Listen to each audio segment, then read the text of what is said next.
जी, अस्सलाम वालेकुम। मैं उम्मीद करता हूँ कि आप सब लोग खैरियत से होंगे। बहरहाल खैरियत में होना मुश्किल ही है। आप पूछेंगे जी क्यों मुश्किल है? तो जहाँ महंगाई में 50% इज़ाफ़ा हो, वहाँ में खैरियत तो थोड़ी-सी डिस्टर्ब होती है ना फिर। अब हमारा जो मीडिया है, मेन स्ट्रीम मीडिया है, ये सारा दिन जो हम झूठ सुनते हैं, ये इसके ऊपर भी शायद कोई फ़तवा आना चाहिए। वीपीएन पे तो फ़तवा आ गया है। बट उस सारा दिन झूठ सुनने का जो 25 करोड़ अवाम सारा दिन झूठ सुनती है, कोई भी चैनल आप लगा लें, वो झूठ बोलते हैं। आप कहेंगे ये झूठ कैसे बोलते हैं? वो जो पॉलिटिकली झूठ बोल रहे हैं वो तो ठीक है, बट जो इकोनॉमिक नंबर्स के ऊपर झूठ बोला जाता है सुबह से लेके शाम तक कि जी स्टॉक मार्केट में 1 लाख इंडेक्स क्रॉस कर गया है और इतना इज़ाफ़ा हो गया है, बड़ा लोगों का कॉन्फिडेंस आ रहा है और पाकिस्तानी माशियत बड़ी ज़बरदस्त सही सिमत में जा रही है, वो सारा झूठ ही है। तो जो हमारे उलमा हज़रात हैं, मैं उनसे रिक्वेस्ट करूँगा कि प्लीज़ उसके ऊपर कोई फ़तवा है आपके पास कि नहीं है? कि झूठ सुनने का भी कोई गुनाह है कि नहीं है? झूठ बोलना तो गुनाह है और अल्लाह पाक की लानत है झूठे पे। पर जो झूठ सुनना है, उसकी कोई माफ़ी है या किस तरह मुसलमानों के लिए कोई रहनुमाई फ़रमाई जाए? We are a Islamic country, इस्लामी जमहूरिया पाकिस्तान है हम। उसके ऊपर भी हमें उलमा से एक रिक्वेस्ट है कि वो अपना पॉइंट ऑफ व्यू देंगे, झूठ सुनने का कितना गुनाह है। वो जो झूठ बोल रहे हैं, वो तो बोल रहे हैं। अब हमें बताया जा रहा है कि जी जो महँगाई है ना वो 4% पे आ रही है और गवर्नमेंट उसके ऊपर सेलिब्रेट कर रही है और लोगों को खुशखबरियाँ सुना रही है कि जी सब ठीक है, कोई आपको परेशान होने की ज़रूरत नहीं है। तो वो मीडिया और हुकूमत दोनों मिलके एक जो गठजोड़ बना हुआ है बोलने का, झूठ बोलने की फैक्ट्रीज़ हैं और यहाँ सब कुछ ठीक कहा जा रहा है कि जी सब कुछ ठीक है। वो जो 1 लाख इंडेक्स हो गया है, वो तो दुनिया को पता ही नहीं बेचारियों को किस तरह हो गया है। वो 3-4 सेक्टर्स थे, अगर 5 कंपनियों को पाकिस्तान में फ़ायदा हो, इसका क्या मतलब है कि जी पूरा पाकिस्तान खुशहाल हो गया है? 5 कंपनी हैं, उसमें ओजीडीसी है, पीपीएल है, स्विस और सदर्न और स्विस नॉर्दर्न गैस है और एक पीएसओ है। ये 5 कंपनी थी स्टॉक मार्केट की, जिसमें तकरीबन अब अगर आप आज के दिन तक कैलकुलेट कर लें तो 1000% इज़ाफ़ा हुआ है गैस की प्राइसेज़ में। जी सही, आप सही सुन रहे हैं, 1000% मतलब 1000 गुना अगर किसी चीज़ में इज़ाफ़ा होगा और उसका शेयर प्राइस अगर बढ़ जाएगा और कितने इन्वेस्टर हैं अपने स्टॉक मार्केट में? सिर्फ 3 लाख। 3 लाख इन्वेस्टर, 3 लाख बंदों का 25 करोड़ के बंदों मुल्क के ऊपर फोकियत दी जा रही है कि जी बड़ा ठीक, सब निज़ाम सेट है कि आपको परेशान होने की ज़रूरत नहीं है। तो मैं ये आपको थोड़ा-सा हम डिस्कस करेंगे कि जी वो मैं अच्छा हम बात कर रहे थे कि जी 3 सेक्टर थे फर्टिलाइज़र, बैंकिंग और एनर्जी। कुछ 40,000 पॉइंट इन्होंने ऐड किए हैं इंडेक्स में, 40,000 पॉइंट्स इन 3 सेक्टर्स ने।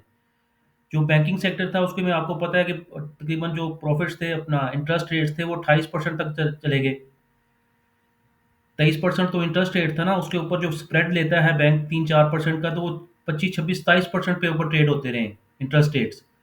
इतना जब उनको वहाँ से प्रॉफ़िट आएगा और लोगों को कुछ देते नहीं सेविंग्स अकाउंट पे, तो बैंकों के लिए तो एक चाँदी थी, उनके स्टॉक्स की वैल्यू बढ़ गई। फर्टिलाइज़र सेक्टर जो थे उनके स्टॉक्स की वैल्यू बढ़ गई कि वो उनकी प्राइसेज़ बहुत हाई हो गई हैं। बस कि अगर आप जीडीपी नंबर्स होते हैं कि जो आपकी वॉल्यूम बढ़े। अगर आपने एक चीज़ बेची थी पिछले साल तो इस साल आपने 2 बेची हैं कि सिर्फ़ 1 ही बेची है? लेट्स सपोज़ आपने 100 चीज़ें बनाई, अगले साल आपने वो 100 की जगह 120 बनानी थी तो फिर 20% आपका जीडीपी बढ़ना था। पर अगर 100 चीज़ें आप बना रहे थे, चीज़ें आपने कम बेची, चीज़ें आपने बेची 60, 100 में से कितनी चीज़ें बेची आपने? 60, पर वो इतनी महँगी बेची कि उसमें आपको जो प्राइस इंक्रीज़ है, उसमें आपके जो प्रॉफ़िट्स हैं वो मल्टीप्लाई कर गए। 1 से 2 गुना, 2 से 4 गुना, 4 से 10 गुना, 10 से 20 गुना। और सीमेंट की आप देखें ना, सीमेंट की प्राइस थी ₹200, पिछले कुछ सालों में ₹200 की प्राइस थी, 2 ₹250 की सीमेंट की बोरी थी, फिर ₹500 हुई और वो एक-एक मतलब 2-2 सालों में डबल होती रही है। 2 सालों में 500 हो गई, 500 से फिर 1000 हो गई, 1000 से अब ₹1500 की बोरी है सीमेंट की। उसके वॉल्यूम्स कम हो गए हैं, पर प्राइस इंक्रीज़ इतना ज़्यादा हो गया है कि जो कंपनी है वो सर्वाइव कर रही हैं due to price increase. Government भी चुप है कि ठीक है जी, हम अब वो जब कॉस्ट की अपनी कॉस्टिंग करने जाते हैं, प्रोडक्ट की कॉस्ट करते हैं, मैन्युफैक्चरर कहता है कि जी मेरा माल तो इतने का बना, तो मैं किस तरह सस्ता बेच सकता हूँ, मुझे तो गवर्नमेंट अब बता दे, अदरवाइज मैं बंद कर देता हूँ फैक्ट्री। ये जो 1000 एम्प्लॉई या 5000 या 10,000 एम्प्लॉइज मेरे पास काम कर रहे हैं, ये बेरोजगार हो जाएंगे, तो आप बताएं क्या करना है। सेठ तो इस तरह सीधा पूछता है ना गवर्नमेंट से, गरीब आदमी तो नहीं पूछ सकता। गरीब आदमी को बताया जा रहा है जी महंगाई 4% है, जबकि है 50%। वो मैं आपको बताता हूँ कैसे 50% है। आए जरा थोड़े से एक न्यूज़ पढ़ते हैं।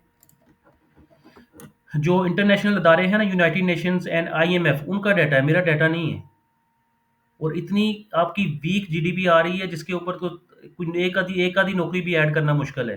दुनिया बेचारी, मैंने पिछला एक वीलॉग किया है जिसमें बता रहा हूँ कि दुनिया बाहर जाना चाहती है। वो बाहर भी अपना बेचारे सब कुछ बेच बाच के, सब कुछ रिस्क लगा के, वो कहते हैं जी यहाँ पे बनने से बेहतर है, खुदकुशी तो हराम है ना, मरने से बेहतर है कुछ करें। कुछ करने की वजह से वो कर्जा लेते हैं, अपना घर बेचते हैं, अपना कोई कोई कोई भी एसेट है, कोई सोना रखा हुआ है, या कुछ भी बेच बाच के बेचारे किसी की मेहनत करके पैसे लेके बाहर जाने की कोशिश कर रहे हैं। यहाँ पाकिस्तान से निकला जाए, पाकिस्तान में कुछ नहीं। पाकिस्तान में अल्हम्दुलिल्लाह बहुत कुछ है, वो भी हम डिस्कस करेंगे, पर आज हम महंगाई के ऊपर डिस्कस करते हैं। मैं क्यों कह रहा हूँ कि ये जो महंगाई है 50% है। अब हमें क्यों बताया जाता है कि 4% महंगाई है। भाई 4%, किस रेट से 4% महंगाई?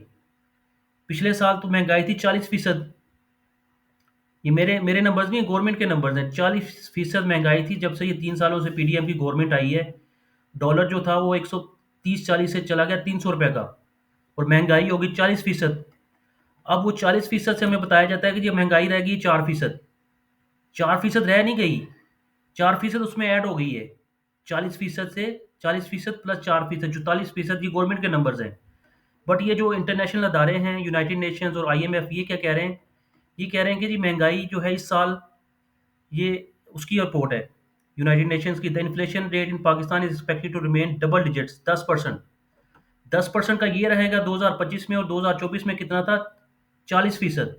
40% प्लस 10%, 50% महंगाई हुई है 2 सालों में।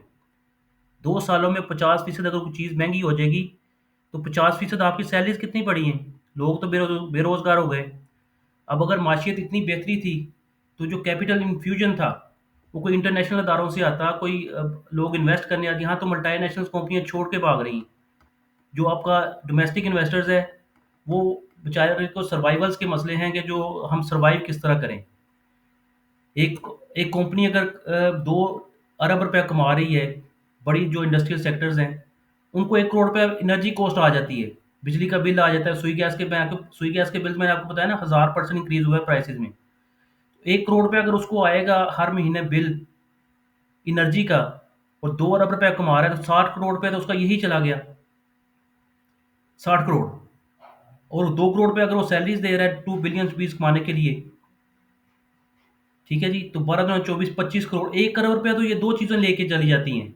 2 ढाई करोड़ सैलरीज होती हैं, जो एक दो अरब, जहाँ पे 2 अरब रुपया की कमाई है। आप बुक्स उठा के देखें बैलेंस शीट्स की कंपनियों की, वो जो फाइनेंशियल स्टेटमेंट्स वो कहती हैं कि जी 1 करोड़ रुपया अगर आप कमा रहे हैं, तो आपकी कम से कम जो सैलरीज आप पे कर रहे हैं वो 1 से 2 करोड़ रुपये है।